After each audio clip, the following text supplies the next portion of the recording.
this computer. Okay, so I will send you recorded session after we finished. Okay? Yes, please do. Please do. Would love to have a video of our discussion. Okay, and then I will take that video and throw it up on my YouTube channel and Facebook and all that social media jazz. And then you guys, then give your organization a little bit of exposure, and we'll have more fun that way. Okay. Thank you. Thank you so much. And I would like also to. Okay, but let's come back to the technical issues.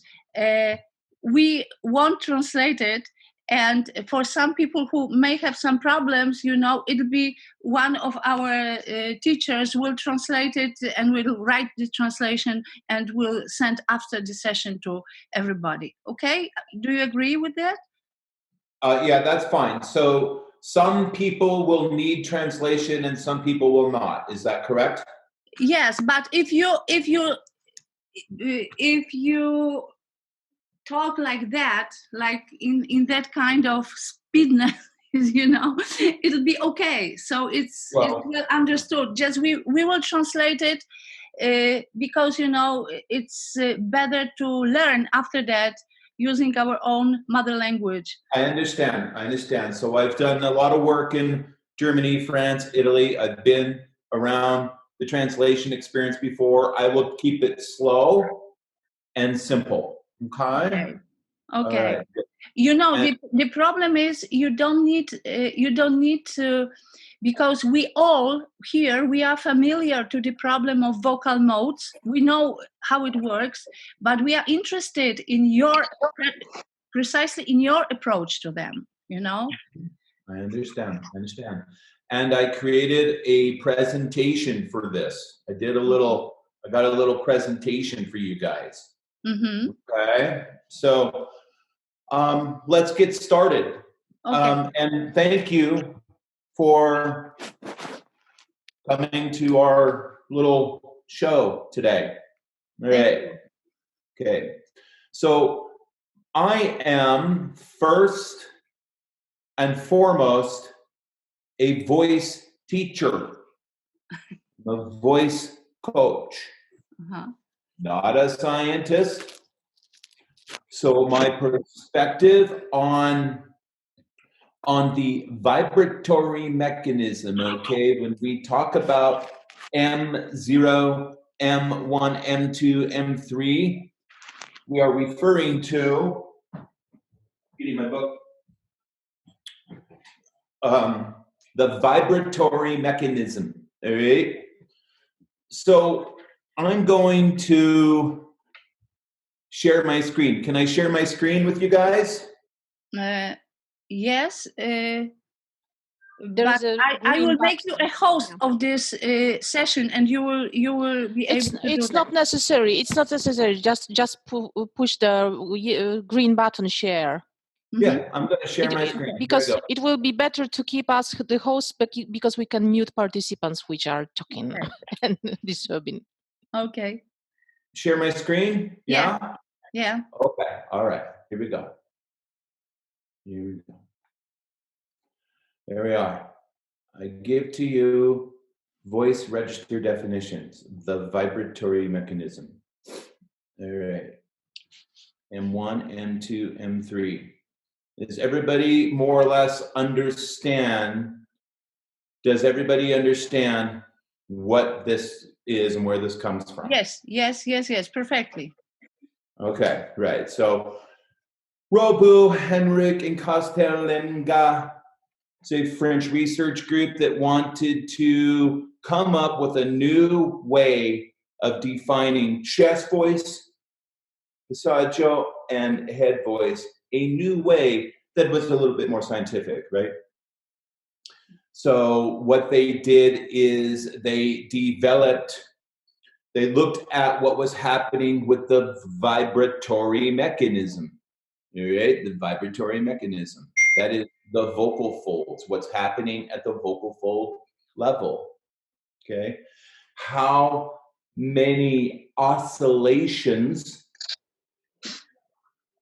the vocal folds are providing equals your vibratory mechanism. Okay.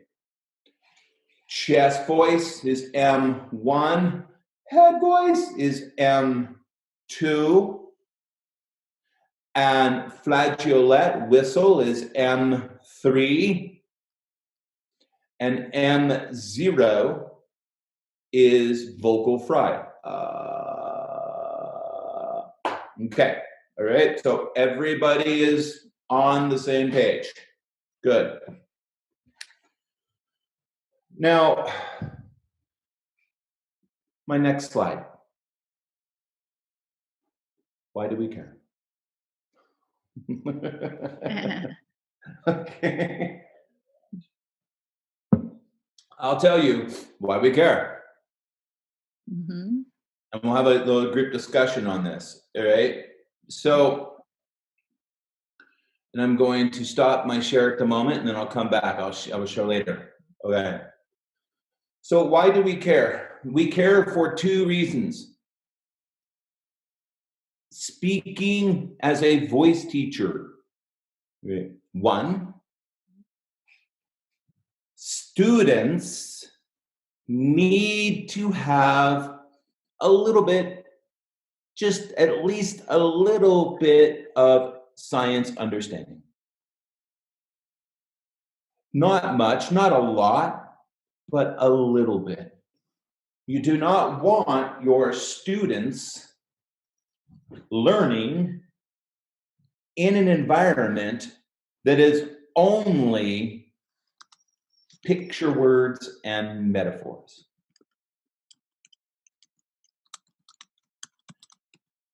Does that make sense? Is there anybody that doesn't understand my English or doesn't understand what I'm saying so far? Are we all good? We're happy campers? Okay. Yes. Right, good. Yeah, Right. we understand. Great. So the vibratory mechanism, there's a lot, by the way, there's a lot of little bit or interesting little bits of science that we can share with our students.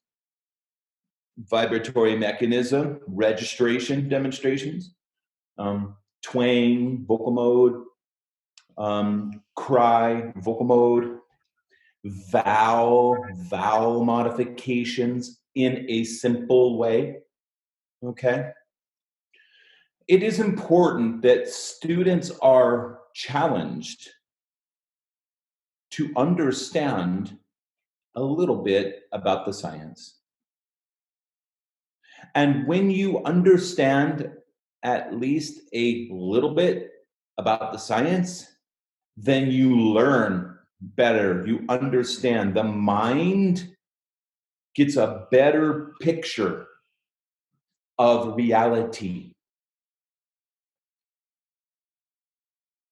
When the mind, for singing students, has a good picture of reality, of what is really happening, then the kinesthetics, the command from the mind to the body is more clear.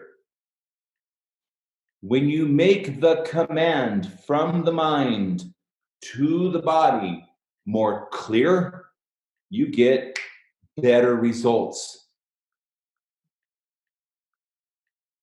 Okay? And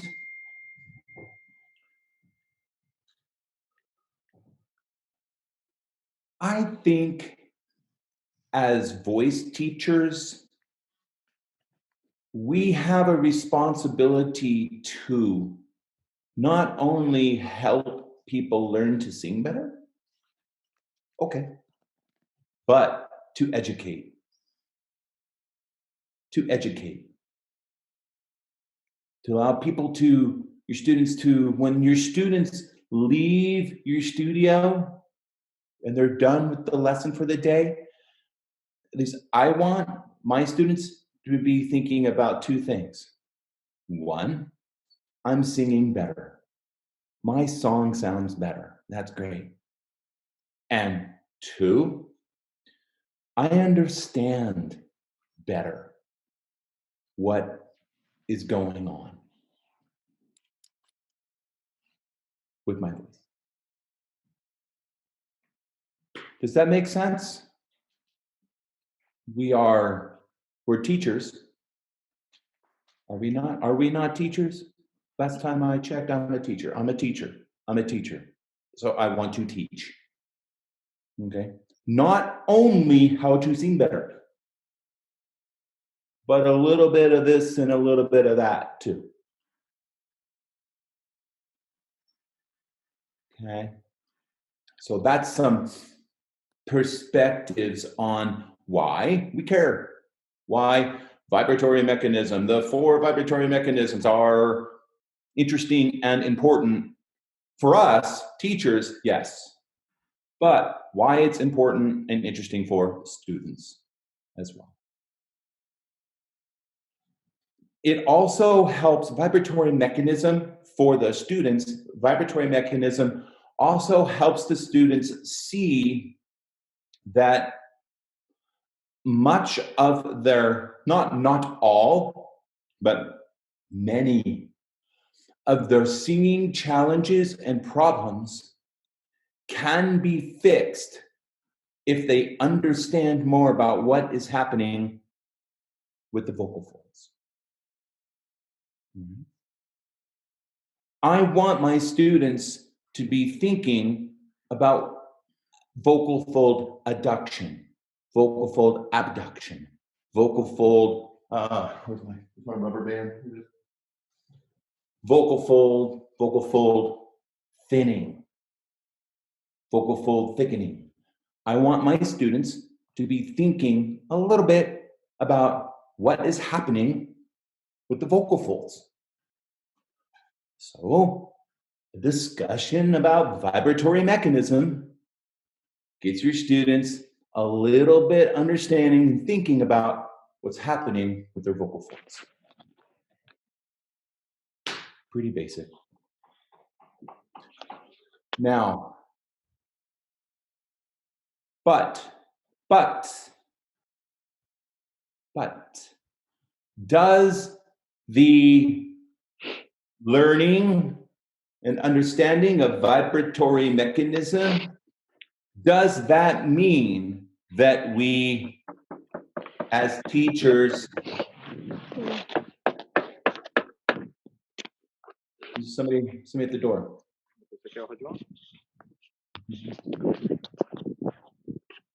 Okay. Does it mean, yeah, how we doing?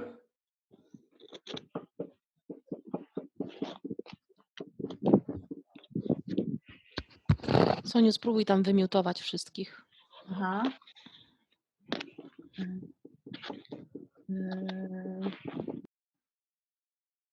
Albo zrób mnie hostem, to się tym zajmę. Czekaj, dobra. Okay. Just a second, we have to mute our participants. Somebody has unmuted himself. He's building a birdhouse. Dobra. Już masz? Mam, tak, dziękuję. Making dinner. Okay. Vibratory mechanism, it's got some value for us as teachers and our students, great.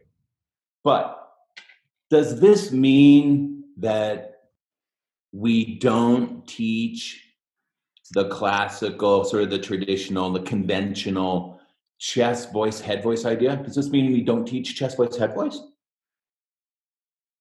Because chest voice, head voice, let's be honest, there is no real chest voice, head voice. It's not a real thing. Chest voice, head voice. It's a metaphor. It's a picture word. It's a picture word. It's a metaphor. It's not real. Like vibratory mechanism is real. That's important. But do we stop using chest voice, head voice in our teaching with students? Anybody have any ideas? Yeah. Tell me, anybody take a guess? Do we stop teaching chest voice, head voice? Is there no use? I think that no, it's impossible because it's our empire, something like feeling, and it's the easier way to make the students understanding something on in their bodies. I think so. Thank you, Kasla. Anybody else?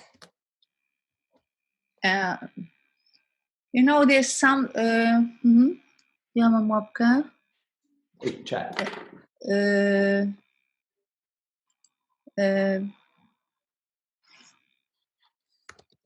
Okay.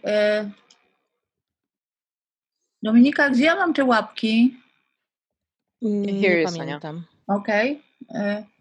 Robert, do you hear me? Yes. Yes. Yeah, we do. I think we do this. We use the term chest and head. That we use that notions because people are familiar to them. You know, so-called mode 1, mode 2, mode 0 is brand new thing. You know, so sometimes, you know, to explain better, we use also those terms, and I don't see nothing wrong with it. But we must also understand what is going on in the medical or physiological point of view. And that's why mode 1, 2, 3, and so on are very useful. But, you know, from the bel canto epoch, those two terms, chest and head voice, are so strong rooted in our mentality that sometimes it's better to use them. Yeah. You know? Depends on the student, by the way. Mm-hmm. Yeah. Anyone else? Anybody else? Thank you, Sonia. Anyone else? Ideas? Thoughts on that? Mm-hmm. Jeopardy music. They're shy. Don't be shy. Come on. Jeopardy music. Okay. Okay, fine. All right. The suspense. I'll break the suspense. Okay. The answer is, and I'm going to share my screen with you again. Okay. Share my screen. The answer is no. No. We continue to have value for chest voice, head voice, picture words, metaphors, still have value. Mm-hmm. The vibratory mechanism introduces students to physiology and science. Cool.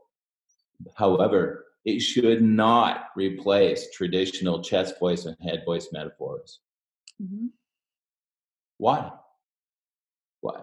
Because of what you said, for what Mikasla and Sonia said are correct. Yes, chest voice, head voice, it's been with us for hundreds of years. It's not going anywhere. If you wanted to change it, you couldn't anyways, right? And sometimes, you know, you're in a lesson with your student, and you know that you have a choice. You can go, okay, all right, Joe, time to work on singing in your head voice.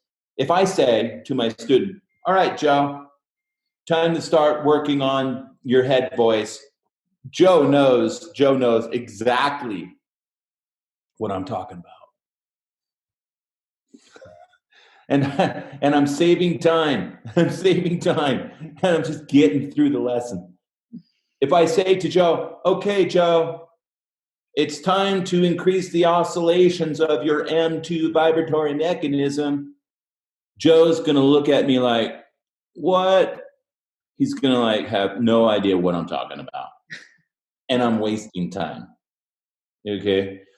So I say to my colleagues in Poland,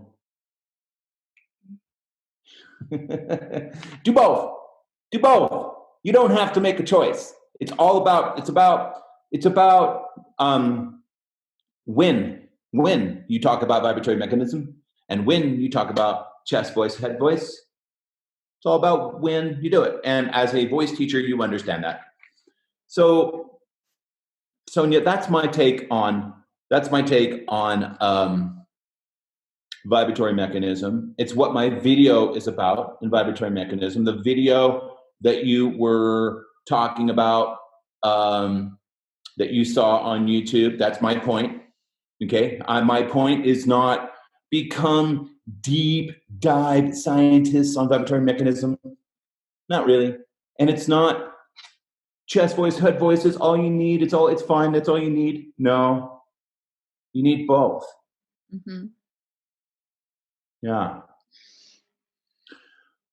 And so that's my take on that. And out here on this slide, I'm going to give you guys a copy of the slideshow that I gave you. Mm-hmm. Okay. And it has this video in it that Sonia was talking about. You can watch this video. It's a little bit older, but it's still good. It's longer hair and about 5 or 10 extra pounds. Uh-huh. But it still works. Okay. Yeah. All right. So let's see here. I'm going to go here. I'm going to get off this. And also, if anyone is, what happened?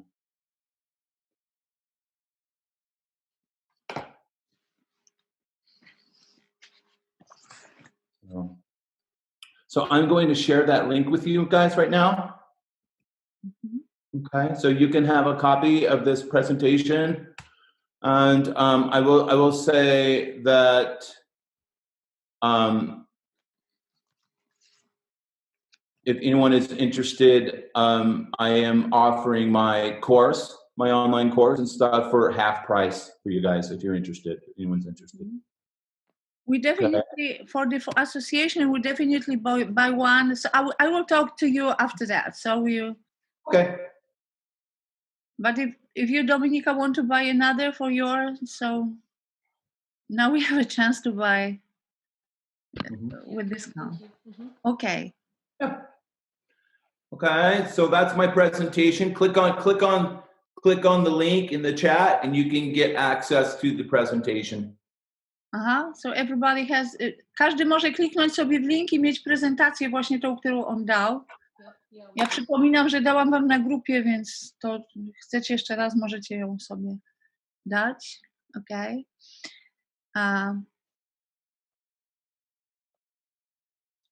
What else? We have time, don't we? We have time, so we can talk about more about vibratory mechanism, or we can talk about vowel modification or onsets or anything else you guys might want to have. Why don't we open it up for some questions, some Q&A? Mm-hmm. Okay, the question is regarding to the modes. Okay. If you have a student and you want to work with her or with him, waking up the whole scale, how do you translate? You know how? And okay, suppose that the student is a puller. You know, the singer doesn't want to go easily to the high notes. What is your approach? How do you? I can understand that it's according to the students, because all students are, you know, are different people. So, you know, everybody requires different approach. But how do you use modes in your teaching? Well, when we talk about modes, there are actually 3 kinds of mode discussions, right? So there are the vibratory mechanism modes that we are talking about today. Mm-hmm. Okay. And how I teach that and how I use that, mm-hmm. I just explained. Mm-hmm. There are 2 other discussions about modes in my book and in the course. One is a discussion of physical modes, how the larynx is configured and set up to produce a physical execution or a physical movement and a particular sound color. So I teach physical modes. I'll put this in there. I teach physical modes. Okay. That is speech, twang, cry mode, distortion, falsetto, opera, sob, belt, and quack. There are eight. Yeah. Soap is a still mode. There are 6 still vocal qualities. 6. And I have added 3. I added 3 to the 6 Astillian modes. I added distortion, quack, that's quack mode, which is a hyper compression of the vocal folds, and cry, cry mode. Could you, Robert, by the way, demonstrate, because you have a beautiful voice, demonstrate each one of them? Twang, fabric, neutral, falsetto. Sure. All right. So I've been demonstrating speech for 30 minutes. Okay. Yeah. I did a pretty good job at it. I'm pretty good at it. Yeah. I've been doing it a long time. All right. Twang. I'm twanging a contraction of the area epiglottic sphincter and a narrowing of the upper vocal tract. Okay? Twang. Twang, very important, but twang just sort of translates to good compression, which is just good adduction. Twang. Cry.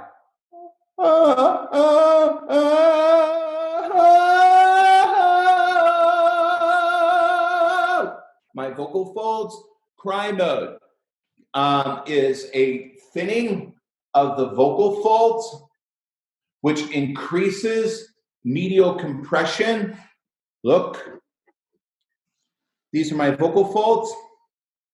When I go into cry mode, Sonia, you knew you're going to make me teach today, aren't you? God. I go into cry mode. Get off my, I can't teach sitting down. Whoa. Okay. When I go into cry mode.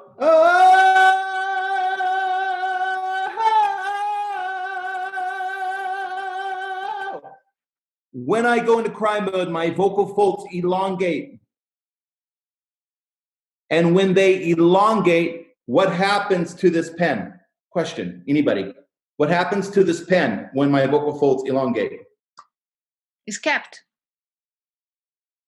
Compression, vocal fold adduction increases, right? So when I go from cry mode back to speech mode,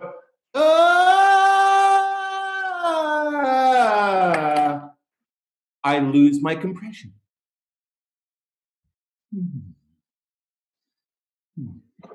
Cry mode, 2.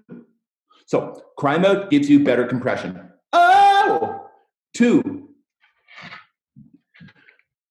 Cry mode removes 90% of all the constriction and all the choking and all the pushing. Sonia, when you want to teach your student to go from here, vibratory mechanism M1 through the passaggio to my vibratory mechanism M2, when you want to do that, and you want your students to stop pushing and choking, engage cry mode. Okay. Oh, whoa, whoa. All right. Cry mode is not a technique that you add to. It's not something, well, I'm going to add cry mode now. Cry mode is not a technique. Cry mode is the singing voice. Cry mode is the singing voice. All great training and singing is. Well, some other things, a good vowel and an embouchure, other things, yes. But all great singing and training is command and control of the cry reflex. Don't forget it. Voice teachers of Poland, if you want to get amazing results from your students right now, keep doing the good things that you're already doing and add to it cry mode. On these physical modes, in my opinion, the most important mode of them all is cry mode. There's something else about cry mode that's interesting, and that is the sound color. Oh, the sound color that comes from elongated vocal folds. The sound color, the beauty that comes from cry mode is ancient. It's ancient. It says to us, amplified emotion, amplified feelings. It does not only say sadness. It's not saying sadness. Cry mode does not communicate only sadness.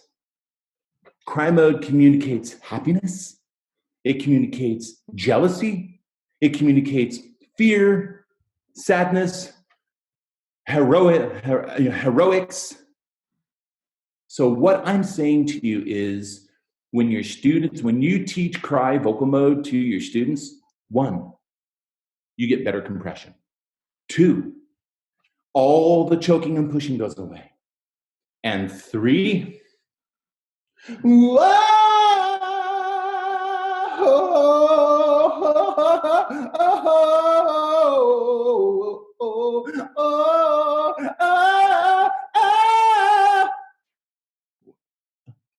your listeners feeling. You touch the audience, you touch their hearts, you reach out, you grab their hearts, and you bring them in when you're singing with good cry mode. Okay? So I'm spending a lot of time on cry mode because it's that important.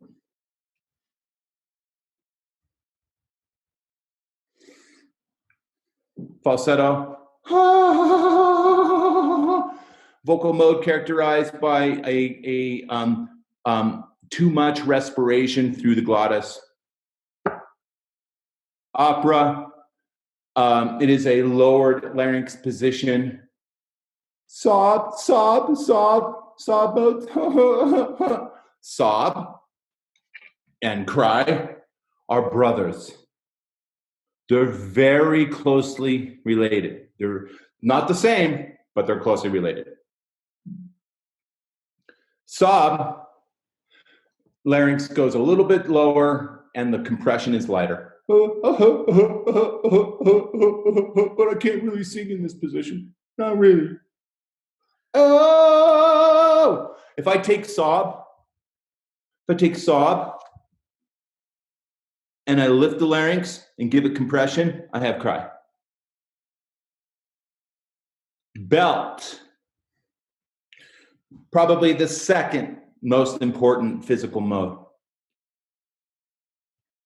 Belt is through training, through voice training, proper techniques, teaching the student to stretch and pull,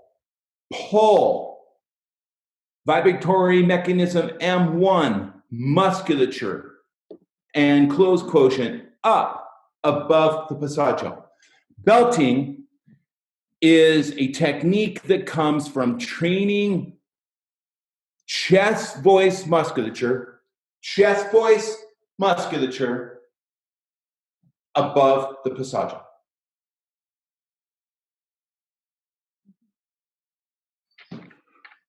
Hey, hey, hey, hey!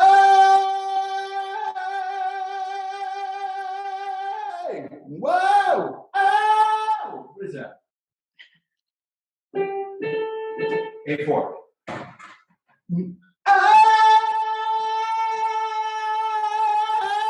Oh! That's not falsetto. That's not speech. That's belt. That's belt voice on an A4 up here. And the thing is the only way you can do really good belts is to train. You have to have you have to have a really good voice coach to teach belt. Okay? Cry mode will help you get there. Another point I want to make about physical modes. You can do more than one physical mode at the same time. For example, this. Oh! That is belt. I am belting with cry mode thinning on my vocal folds and with twang. You can have more than one physical mode at the same time. Belting, twanging, crying, all at the same time. So keep that in mind. Because don't think that physical modes are one thing. You have to make a choice. Well, I'm going to belt, or I'm going to twang, or I'm going to falsetto. No. They all happen. Some of these can happen at the same time. Quack mode. Quack mode is a mode that is specifically used for training and voice therapy. Okay, this is quack mode.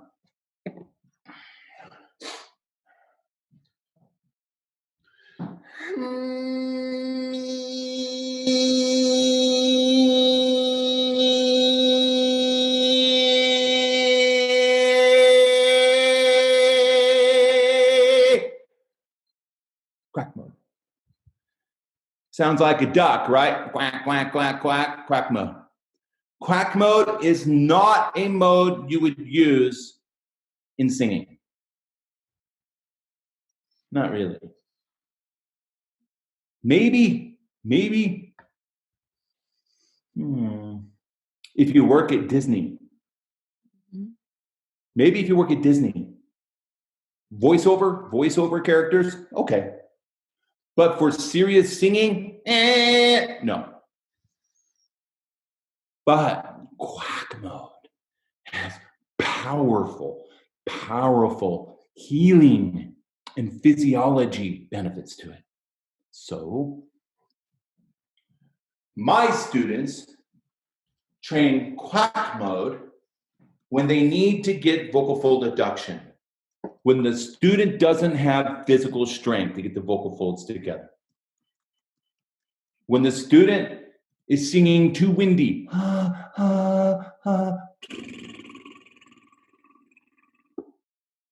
I make them do quack mode onsets. I have onsets in the book and the program. It's called Quack and Release Onsets. It's a program. This is a program, by the way, made for teachers. It's made for teachers. Students buy it, okay, but it's really more for teachers. So there's onsets in here for quack mode. right? So that's Quack mode. And Quack mode is being used right now in my Quack mode is being used right now in 2 research projects, one in the United States and one in Norway, to help people with Parkinson's disease and Huntington's disease learn how to speak again. That's how powerful Quack mode is. You don't sing with it unless you work at Disney, but if you want to get the vocal folds together, it's powerful stuff. I think cry is the most important for voice coaches to teach. Belt is the second most important for voice coaches to teach. Maybe twang, but twang sort of comes, doesn't it? Twang just sort of comes naturally in a way.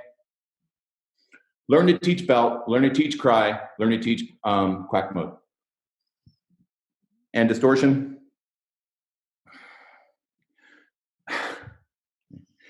Yeah, right. So the distortion is, you need to warm up for distortion. Thanks a lot, Sonia. All right, there are 4 distortion techniques in here, okay? One of them, I will try to give you guys distortion. So, one of the 4 distortion techniques is called, one of the 4 is called decompressed overlay distortion.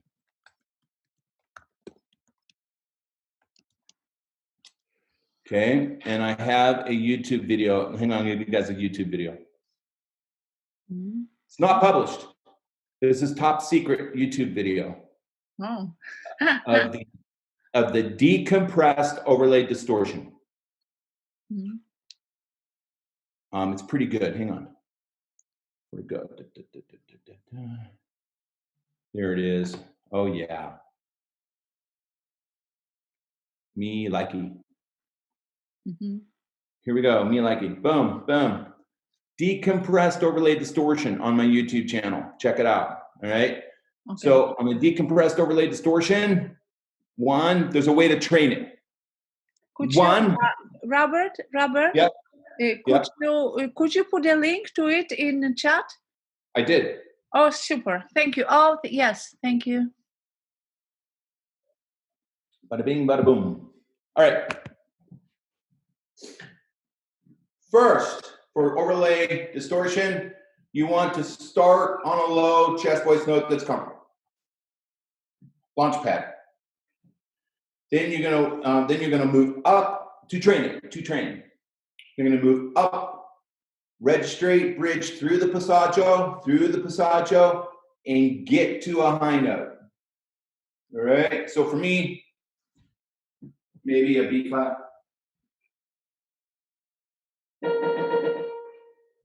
B flat. Okay. It's all clean. It's all a clean voice. So I'm going to go from here all the way up an octave. I'll go from B flat 3 to B flat 4, all the way up to B flat 4 on a clean voice. Now, I'm on B flat 4 on a clean voice. I will engage my decompressed overlay distortion technique. What I do is I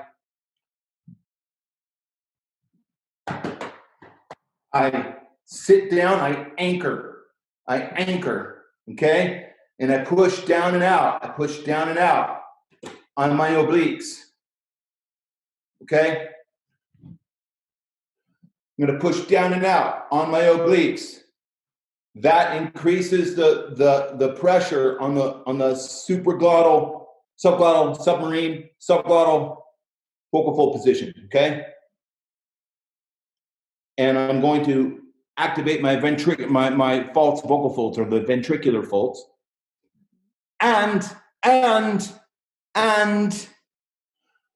going to slightly tune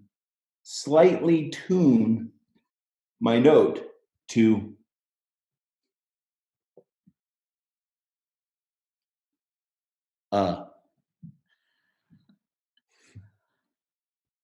Top secret. I'm going to tune in a little bit of ishness to my note. Helps open the vocal folds a little bit. Decompressed overlay distortion is distortion that comes from decompressing. All right. Here we go.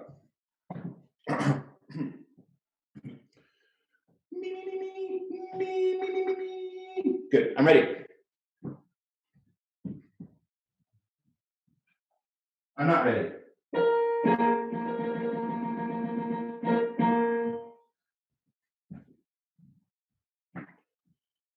Are we having fun? Yeah.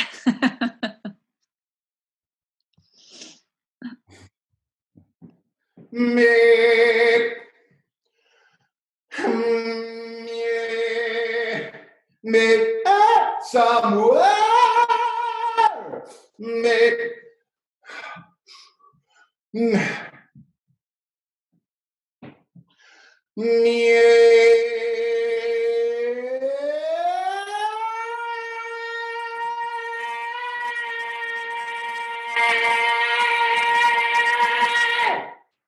Again.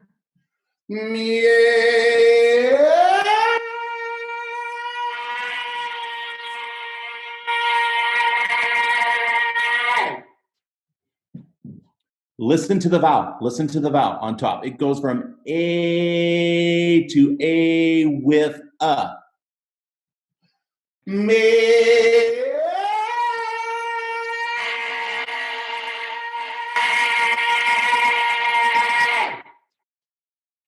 That is the workflow, the training technique workflow in the book for teachers, in the course for teachers, for the decompressed overlay distortion.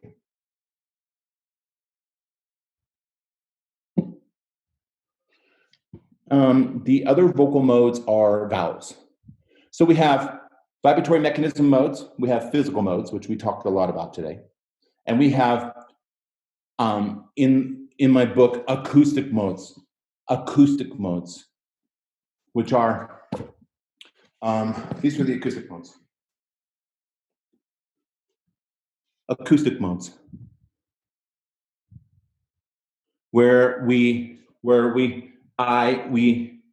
talk about how different training vowels can be used to train. For example, in the decompressed overlay distortion example, I added a to my A to give me some distortion. That is an example of knowledge and understanding of and what can do for me. So that is an example of study and understanding of the acoustic modes.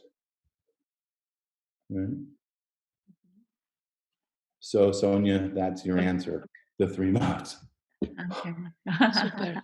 Thank you. Is it by the way, a question? Do you hear me, Robert? I do. Yes, I hear you. Another question is, because we were talking today, by the way, in the morning with some teachers, that there is a little bit of mess in names, because some people understand that falsetto is the false head voice. Some people understand that falsetto is the male head voice. Some people said that is false head voice. How do you understand? What is your name for what is falsetto for you? If you have to define for us the notion falsetto. Falsetto is not head voice. Stop thinking about falsetto as head voice. Falsetto is not a place. It's not a register. Falsetto is not a register. Falsetto does not mean the place where I sing high notes. Falsetto does not mean high. It doesn't mean the high voice. Stop, stop, stop. Falsetto is a physical mode characterized by too much wind in the glottis. That's falsetto. Falsetto is a physical mode. It's not a register.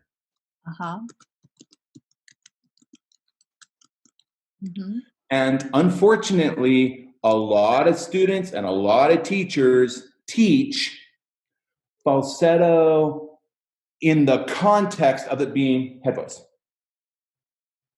They teach falsetto is a high position, higher register. It's not. Don't do that. When you do that, you get confusion. There's a whole bunch of confusion out there simply because people are teaching falsetto means head voice, and it doesn't. Why is it important to clarify that? It's important to clarify that because if students and teachers think that falsetto and head voice mean the same thing, if you think that it means the same thing, what that means is all of these physical modes, cry, bell, distortion, all these other physical modes that you need to learn and train and teach will be confused and missed. If you think that falsetto and head voice mean the same thing, you'll never train and experiment with any other physical modes. In fact, if you think that falsetto and head voice mean the same thing, you'll never go down that path of enlightenment and understanding of physical modes. Not really, not really. That's why it's so important that we not teach that falsetto and head voice mean the same thing. Kubrick. Oh, what about Kubrick mode? Covering isn't really a mode. It's a technique for moving the resonance to the back of the pharynx. So in my book, in the course, we talk about acoustic modes. There are 3 kinds of acoustic modes: edging vowels, neutral vowels, and curving vowels. Curving vowels are vowels that naturally resonate back in the soft palate. Covering is amplification of a curving vowel. So covering is a discussion about vowels and resonance. Specifically, vowels and resonance that resonate back here. Covering can be helpful for classical singing, but it's not really very useful for contemporary singing. And what is your understanding? In somebody ask you if belting may be wrong for the voice, may damage the voice. In other words, when belting may damage the voice? Great question. Great question. And then I apologize. I'm going to have to go. I have another meeting in 3 minutes. Okay. Belting. That's a great question, Sonia. Belt physical mode is potentially fatiguing or harmful if write this down. If the vocal folds are not thinned out. If you don't cry into your belt, then you will hurt yourself. If you don't cry into the belt, if you don't thin out the vocal folds into your belt, you'll hurt yourself. So in order to teach belting, you have to also teach cry mode. Students that try to belt without cry mode are going to hurt themselves. Okay. Because the mechanism is not in the right position for belting. Okay. Now, thank you for... So thank you so very much, Robert, for sharing your knowledge with us. I hope we can meet again. Thank you, thank you. And I hope we can see you in Poland after the pandemic craziness is over. So yes. I hope we are in touch anyway. So if you can send me again the link to your books so I could share with some colleagues. Our association will buy one for sure, but maybe another people won't have. So I share the link with, or if you may put the link here, so better even. Well, I'll do that right now. My name and I appreciate your support. Yeah, and I'm happy to help you guys. And really good, smart students love the program. But like I said, it's super good for teachers. So if you train with me, I will teach you vibratory mechanism, physical modes, cry mode, belting, distortion, acoustic modes, a way to understand vowels that is really helpful for the teacher and the students. Training workflows, a way to train through sequential steps to save time and be efficient, and all that jazz. Okay, and thank you so much for being my audience this morning. You're really sweet. I do want to come to Poland again. I was in Poznan. I went to Poznan for a week. And it's really, really cute and really pretty. It was another. It was work. It's work. I met with a microphone company in Poznan. There's a microphone company in Poznan that I did some business with. Okay. So yeah, I'd love to come back to Poland. So have me come back and we'll do this. We can spend like 3 days on this. We can do a presentation, a master class, private training for teachers, the whole thing. Let's have fun. I'm totally down with it when the bug goes away. Okay, Robert. So thank you so very much. Dominika, may we unmute all? Yeah. Dajmy mu brawko, słuchajcie, kochani.